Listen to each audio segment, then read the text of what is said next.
Okay, so this question is for men. The men who have those friends who are deadbeat dads, do y'all not give them advice?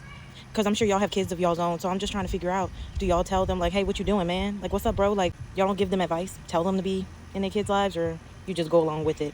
Because as a mom, if one of my friends disappeared on their kids, I would have a lot to say. I'll take sure she would for 1 million, Alex. All right, let's get into it. And I'll address the fact that there is zero chance in hell she would ever hold her girlfriends accountable for their actions in a little bit. But let's first answer the question that she's asking.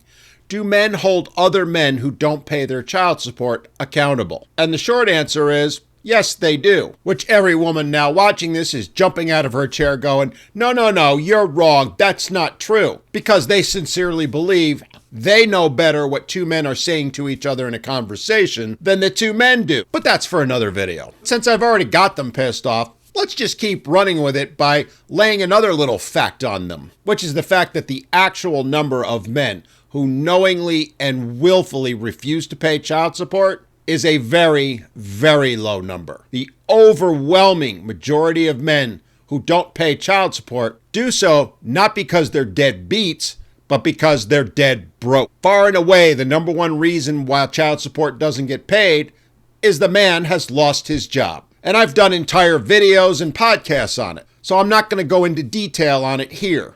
You can go watch those videos, though I can pretty much guarantee there isn't going to be a single woman that's going to go and look for them. But for those that truly don't understand and want to learn and don't want to go look at the videos, I'll take about a minute to hit the highlights for you. When you actually look at the data and break it down, as I said, it's not that men aren't paying because they don't want to or that they're deadbeats.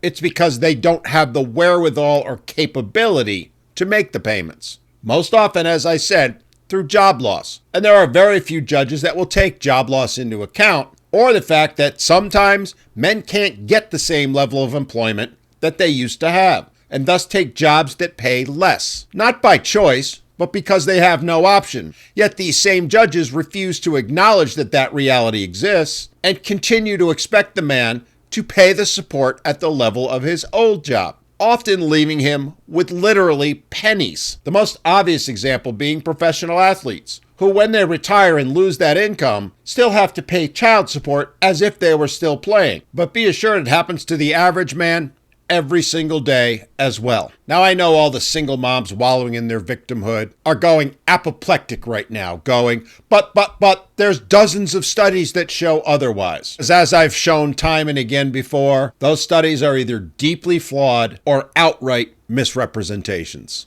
Oh, and for all of you who are going to now throw out the argument, but that's the state's data, as I've debunked and shown before, that data is every bit as flawed as the other data. Because you see, again, it does not take into account job loss. It does not account for the fact that when men lose their jobs, they have to file for petitions, which are almost always denied. Meaning that even though the father no longer has a job or income, he's going to rack up arrears plus interest, which of course the state loves to put in their coffers, for no other reason than he simply lost his job. It's a double standard because we don't hold married parents accountable for that money, or even single mothers. You know, the ones that have custody. Their loss of income is irrelevant, and in more than a few cases has led to the father being ordered to pay more child support, even though it was her that lost her job. But to get back to her original question, do other men hold the men who willfully and knowingly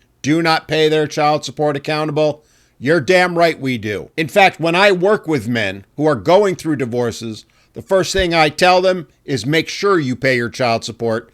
And if you're not, and you don't have a damn good reason, I will hold you accountable. Something I very rarely have to do because it is so far out of the norm. But let's also address her other little comment, how she would hold other mothers accountable if they didn't do what was right. As I said earlier, sure she would. And I challenge her and all the other single moms out there to show us just how they hold their fellow single mothers accountable. You know, for things like denial of visitation, when mothers don't pay their court-ordered child support. Or the big one no one ever wants to talk about, parental alienation, which is far and away committed more by mothers than fathers. You never hear women holding other women accountable for that. They remain silent. In fact, most of them encourage it. So when you say you're going to hold them accountable, That's a load of crap. You know it, and we men know it. So stop making that claim because it's completely false. The bottom line is, ladies, if you truly cared about your children, if you truly loved them, you'd stop attacking the father in every way and any way that you can. But y'all don't do that. In fact, it's the reverse. The majority of women do everything they can to disrupt the father-child relationship to the detriment of their children. But y'all don't want to have that conversation.